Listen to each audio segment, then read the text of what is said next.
Sumit your money, जहां पर हम बातचीत करते हैं पर्सनल फाइनेंस के ऊपर और पर्सनल फाइनेंस से जुड़े हर टॉपिक के ऊपर, हर सवाल के ऊपर, हर तरह की बातचीत के ऊपर, जिससे आपका निवेश बढ़िया हो, जिससे आपकी जर्नी सफल हो और सुचारू रूप से चलती रहे, आपके निवेश की जर्नी बेहतर हो। आपके भी कोई सवाल हैं और आप भी इस कार्यक्रम का हिस्सा बनना चाह रहे हैं तो आपके सामने माध्यम अलग अलग आते ही रहेंगे जिसके जरिए आप हिस्सा बन सकते हैं। यानी कि आप फेसबुक के जरिए, एक्स के जरिए, सोशल मीडिया के जरिए आस्क आवाज़ योर मनी हैशटैग का इस्तेमाल करके हिस्सा बन सकते हैं। आप ईमेल कर सकते हैं अपना सवाल सीधे yourmoney@nw18.com पर, और साथ ही साथ आप 7045220000 इस पर भी अपना सवाल भेजकर व्हाट्सएप के जरिए आप इस कार्यक्रम का हिस्सा बन सकते हैं। बातचीत करते हैं हमारे साथ अलग अलग जानकार, और आज हमारे साथ बातचीत करने के लिए फिनसेव इंडिया की founder and director Mrin Agarwal ma'am मौजूद हैं बेंगलुरु से बातचीत करने के लिए। मृन मैम, बेंगलुरु कैसा है? All well? बारिश बहुत ज़्यादा हो रही थी वहाँ पे, सब ठीक है? बहुत बढ़िया मौसम है। मैं वो तो हमेशा ही रहता है वहाँ का बढ़िया मौसम, लेकिन अभी ज़्यादा बारिश तो नहीं है ना? नहीं, बिल्कुल ठीक है। चलिए, बहुत बढ़िया। तो मृन मैम से आज हम बातचीत करेंगे दर्शकों के सवालों को लेकर, और हमारे साथ पहले दर्शक मौजूद भी हैं। AK साहू सर मौजूद हैं उड़ीसा से बातचीत करने के लिए। साहू सर नमस्कार, क्या सवाल है आपका? नमस्कार sir, good evening sir. Sir actually मेरा है कि मेरा फंड जो है आपको भेजा है वो ठीक ठाक है, और दूसरा सवाल है कि वो मेरा गोल अचीव हो सकता है कि नहीं हो सकता है। आपने अपनी उम्र 48 साल बताई है और आपने अपने गोल जो हमें दिए हैं वो ये कहा है कि बच्चों की शादी और पढ़ाई के लिए आप निवेश कर रहे हैं। करीब 65,000 रुपये की आपकी SIP चल रही है और आपका एग्जिस्टिंग पोर्टफोलियो 10 लाख रुपए के आसपास है। 15 साल में आप 4 करोड़ का कॉर्पस उम्मीद कर रहे हैं कि एक्सपेक्ट हो जाए, राइट? चलिए, तो मृन मैम, कुछ चीज़ें बेहतर भी हैं, कुछ चीज़ें पॉसिबल भी हैं। 48 साल इनकी उम्र है, इन्होंने 15 साल में ये बात मेंशन की है कि ये 4 करोड़ रुपए के आसपास का कॉर्पस चाह रहा है, जो कि इतना टफ नहीं है, अचीवेबल दिखाई पड़ रहा है सो फार बाजार की स्थितियों को देखते हुए। लेकिन दो बातें इसमें मैं और पूछूंगा आपसे। एक, क्या 15 साल बाद 4 करोड़ बच्चों की पढ़ाई के लिए पर्याप्त होगा, बच्चों की शादी और बच्चों की पढ़ाई के लिए? और दूसरा, इनके एग्जिस्टिंग पोर्टफोलियो की सिचुएशन कैसी लग रही है आपको? तो सुमित, सबसे पहले तो देखिए, एक चीज का हमें हर समय ध्यान रखना है कि जो हम 4 करोड़ का अभी गोल लेके चल रहे हैं, कि हमने ये सोचा है कि इतने पैसे तो हमें लगेंगे ही इन सब कामों के लिए। तो जो 4 करोड़ अभी है वो इन्फ्लेशन लगाकर 10 साल बाद बहुत बदल जाएगा, राइट? इनका 15 साल का गोल है। तो 4 करोड़ जो होगा, अगर हम 6% का इन्फ्लेशन लगाते हैं, करीब 10 करोड़ हो जाएगा, राइट? एंड सो हमें उसकी बेसिकली प्लानिंग करनी है, जिसके लिए हमें करीब 1.5 लाख रुपए महीने के इन्वेस्ट करने हैं। तो इनको सर्टेनली अपना इन्वेस्टमेंट अमाउंट जैसे तैसे इनको अपना इन्वेस्टमेंट अमाउंट बढ़ाना पड़ेगा। अब दूसरी बात, अगर हम पोर्टफोलियो की बात करते हैं तो इसमें 2 फंड हैं जिस जिस विच आई थिंक कि इनको थोड़ा सोचना पड़ेगा कि इनको रखना है कि नहीं। तो ऐसा है कि इनके पास एक PSU इक्विटी फंड है, एंड हाल ही में ऑफ कोर्स PSU का परफॉर्मेंस अच्छा रहा है। बट एक बात हर समय हमें ध्यान रखनी है कि अगर आप कोई भी सेक्टर या थीम में निवेश करते हैं, ये जरूरी नहीं है कि वो मतलब लॉन्ग टर्म के लिए चलेगी, राइट?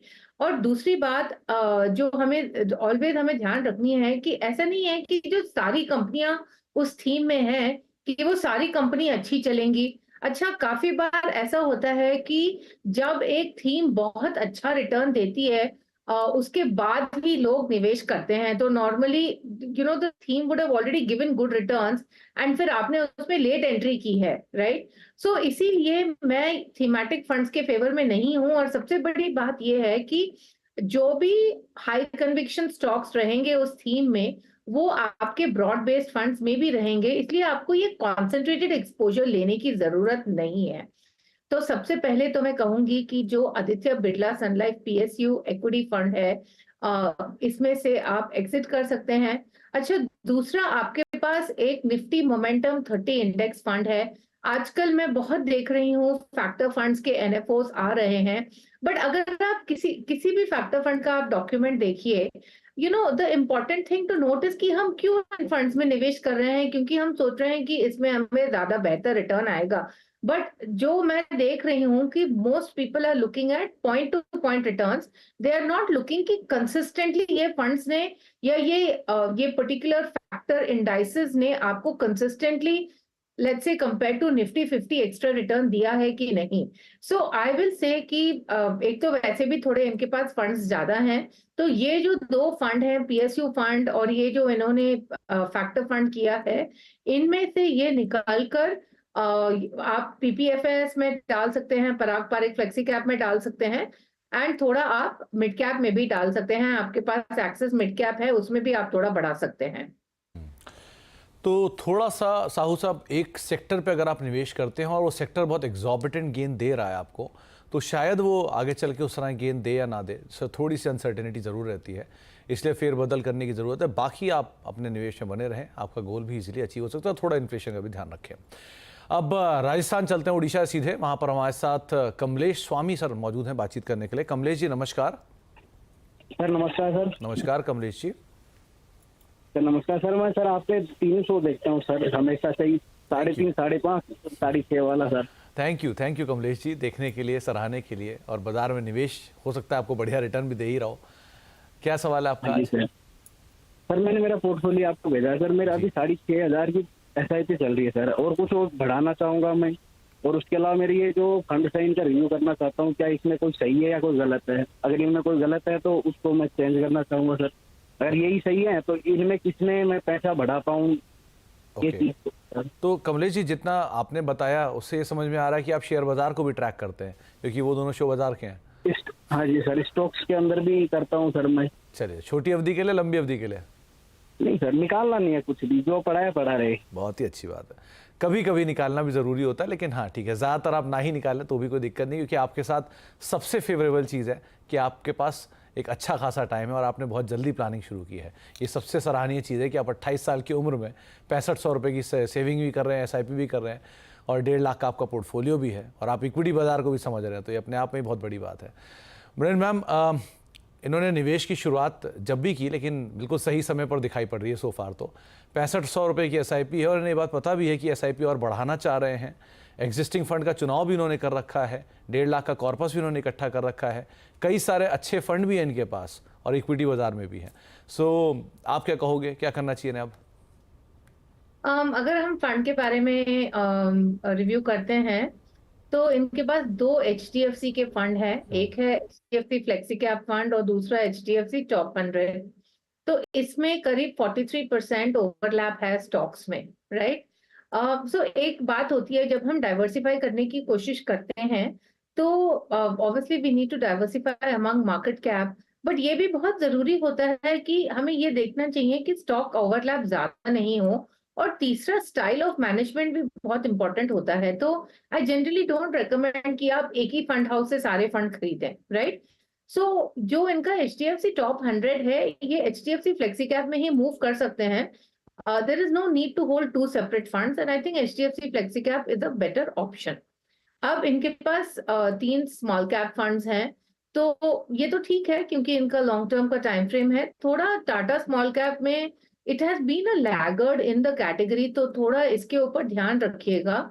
और बाकी अगर आपको अपना और एक्सपोजर बढ़ाना है म्यूचुअल फंड में, तो आप मिड कैप के बारे में भी सोच सकते हैं। आपके पोर्टफोलियो में मिड कैप फंड्स नहीं है, तो आप certainly mid cap funds like मेरे कोटक के बारे में सोच सकते हैं।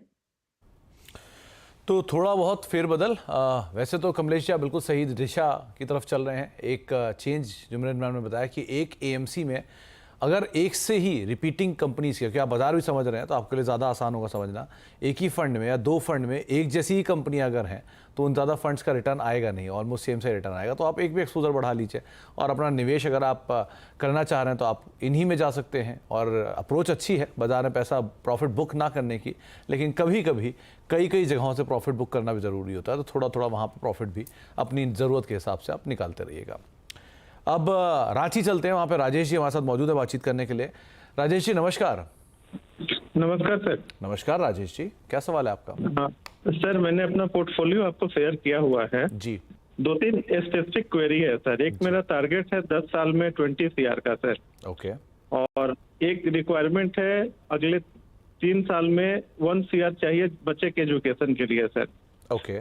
और मेरे पोर्टफोलियो में SIP है सर, कुछ लमसम इन्वेस्टमेंट भी है, और डायरेक्ट स्टॉक्स में भी इन्वेस्टमेंट है, और PPF में भी कुछ इन्वेस्टमेंट है मेरा सर। ओके, तो आपने जो खाली म्यूचुअल फंड में निवेश कर रखा है वो कितना है अभी? 3.5 करोड़ के आसपास? 3.65 करीब में है सर। 3.65 करोड़ आपका सिर्फ म्यूचुअल फंड में निवेश है? जी हाँ सर। ओके, तो आपने जो गोल हमें भेजा था वो 15 करोड़ था, आपने 5 करोड़ और बढ़ा दिया, 20 करोड़ कर दिया। नहीं सर।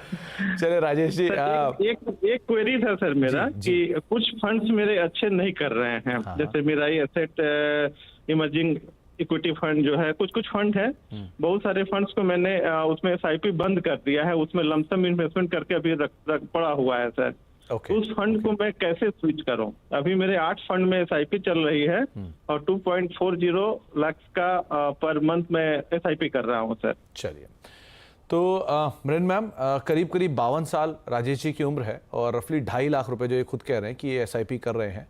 एग्जिस्टिंग पोर्टफोलियो इनका 5.5 करोड़ है, लेकिन उसमें से हम शेयर का पोर्टफोलियो अगर हटा दें तो म्यूचुअल फंड में करीब 1.5-2 करोड़ के आसपास इनका म्यूचुअल फंड में निवेश है। ये अगले 10 साल में 15 करोड़ से 20 करोड़ का कॉर्पस एक्सपेक्ट कर रहे हैं।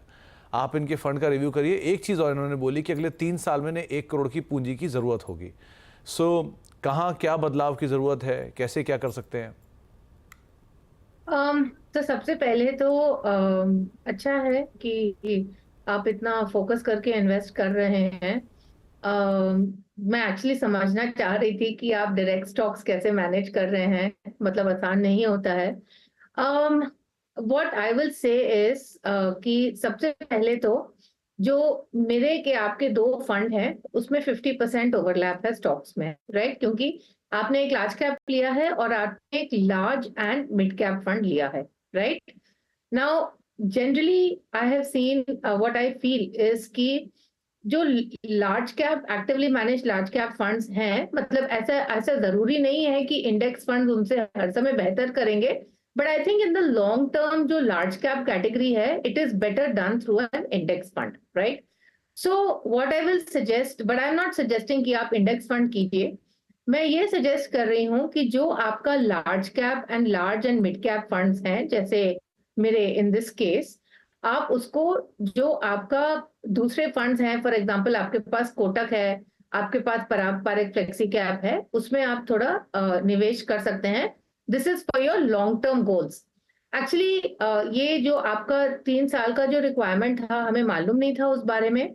तो एक और चीज की जा सकती है कि जो थोड़ा बहुत इन्वेस्टमेंट आपका है इन सब फंड्स में, आप इनमें ही बने रह सकते हैं and closer to the goal. तो फॉर एग्जांपल 2 साल बाद आप चेक कर लीजिए कि इसका कितना वैल्यू है एंड इसको फिर वहां से एग्जिट करके आप किसी safer instrument like for example into ultra short term debt fund या फिक्स्ड डिपॉजिट में आप उसमें निवेश कर दीजिए।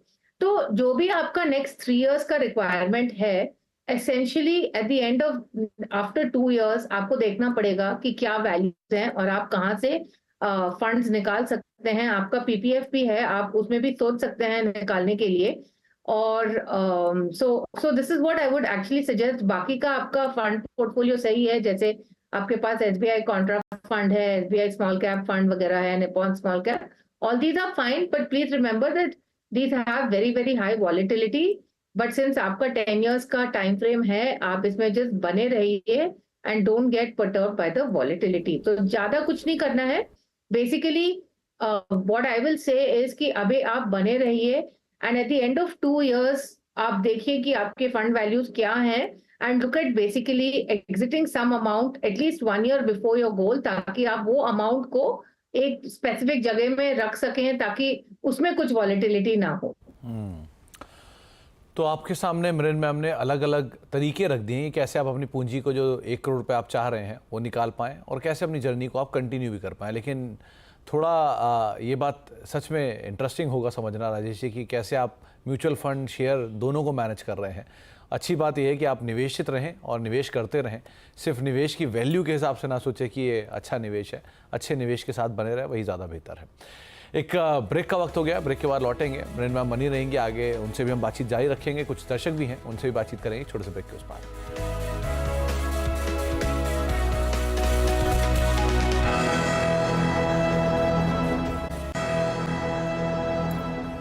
आप देख रहे हैं योर मनी, और योर मनी में हम बातचीत कर रहे हैं आज मृणाल मैम से, और उनसे हम चर्चा कर रहे हैं दर्शकों के सवालों के जवाबों को लेकर भी और अलग अलग म्यूचुअल फंड्स के एस्पेक्ट्स को लेकर भी।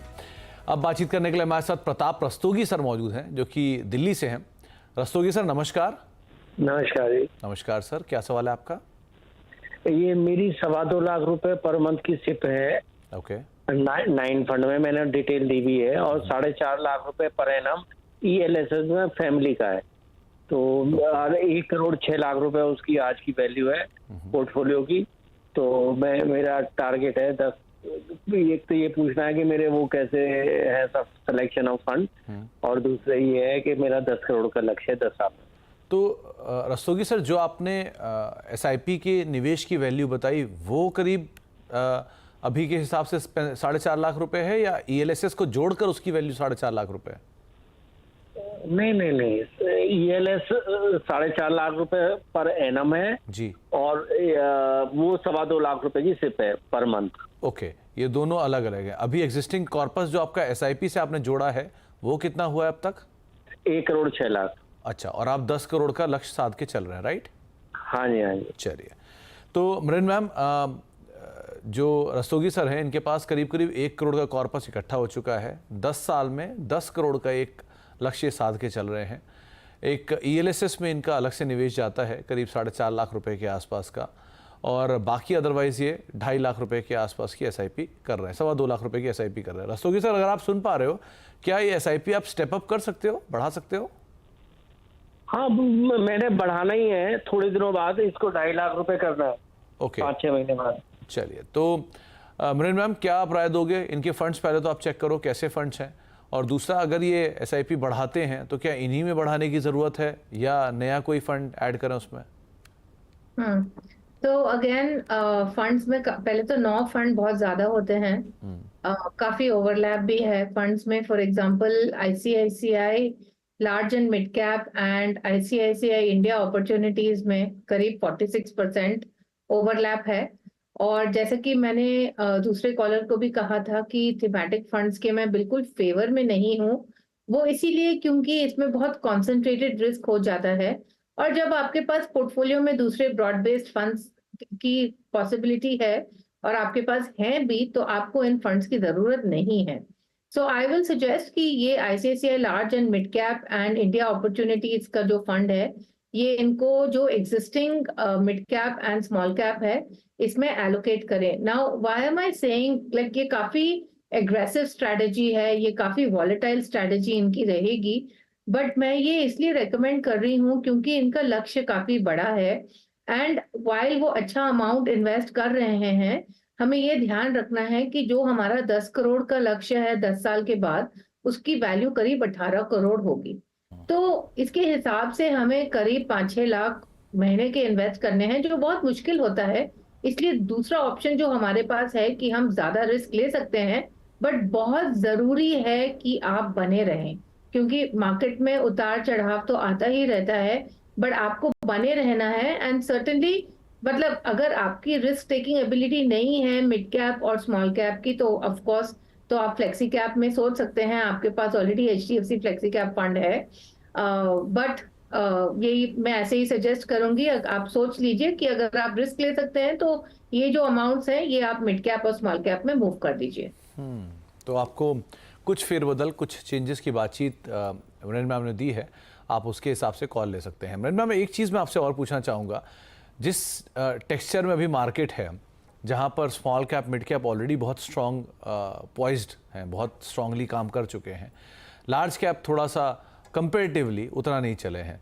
सो अभी की सिचुएशन सिनेरियो में जो नए फंड्स की शुरुआत हो रही है, वो फंड्स की शुरुआत flexi cap, multi cap, large cap इनके साथ रहें, या जो कोर पोर्टफोलियो में जिनके मिड कैप स्मॉल कैप हैं उनके साथ ही बने रहें?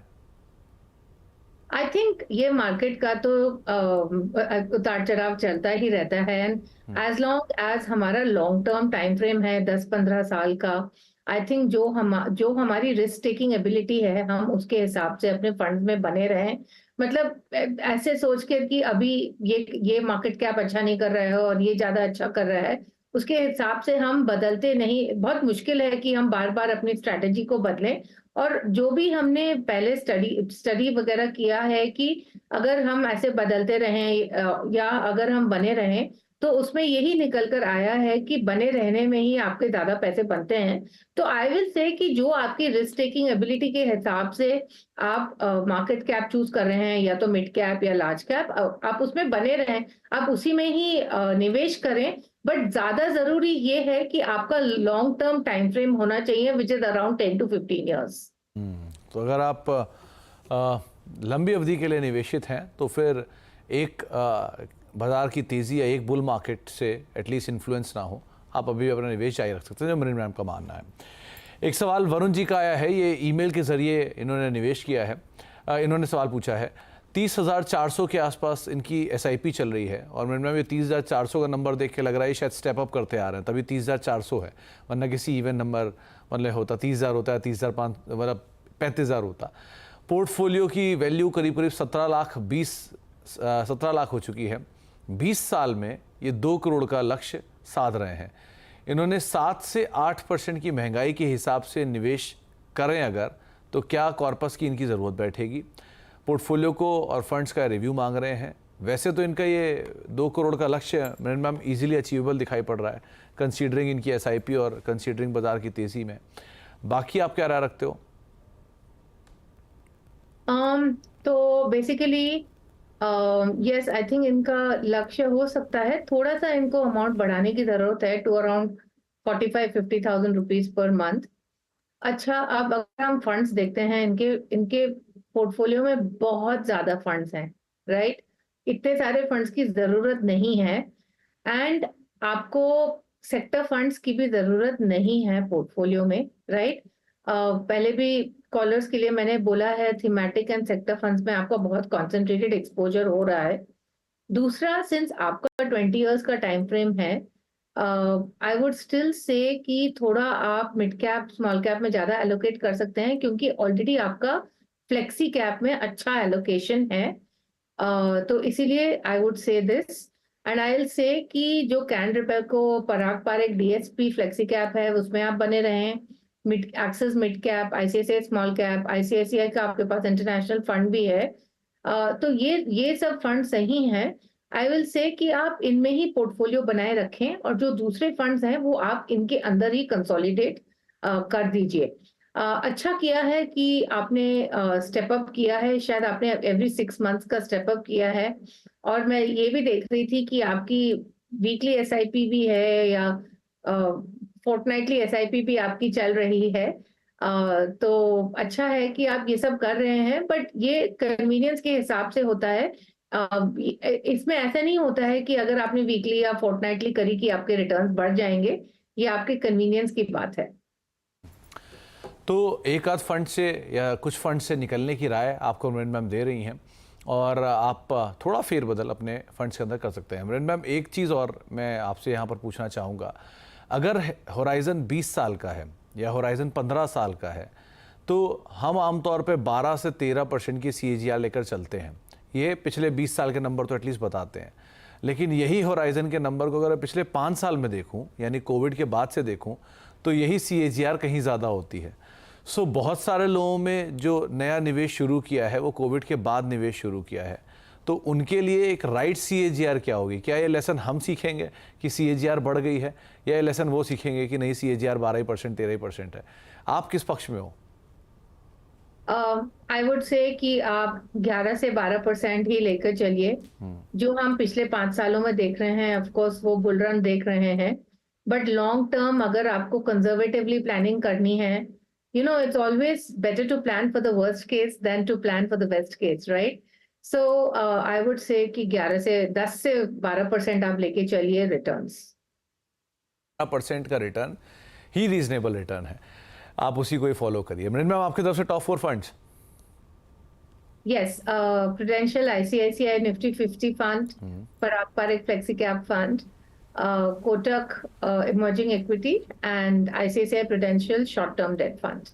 तो 4 फंड आपकी स्क्रीन पर है, ICICI Prudential Nifty 50 index fund, Parag Parikh flexi cap fund, Kotak emerging equity fund और ICICI Prudential short term fund. इन चारों फंड्स के साथ आप अपने निवेश की शुरुआत एज पर मैम कर सकते हैं। बहुत बहुत शुक्रिया मैम हमारे साथ मौजूद रहने के लिए और आज सभी दर्शकों के सवालों के जवाब देने के लिए और बाजार पर या फिलहाल की जो सिचुएशन है उसके ऊपर अपना व्यू रखने के लिए बहुत बहुत शुक्रिया मैम। तो अब योर मनी को फिलहाल यहीं समेटेंगे, एक ब्रेक का वक्त है और ब्रेक के उस पार खबरों का सिलसिला लगातार बना रहेगा। नमस्कार।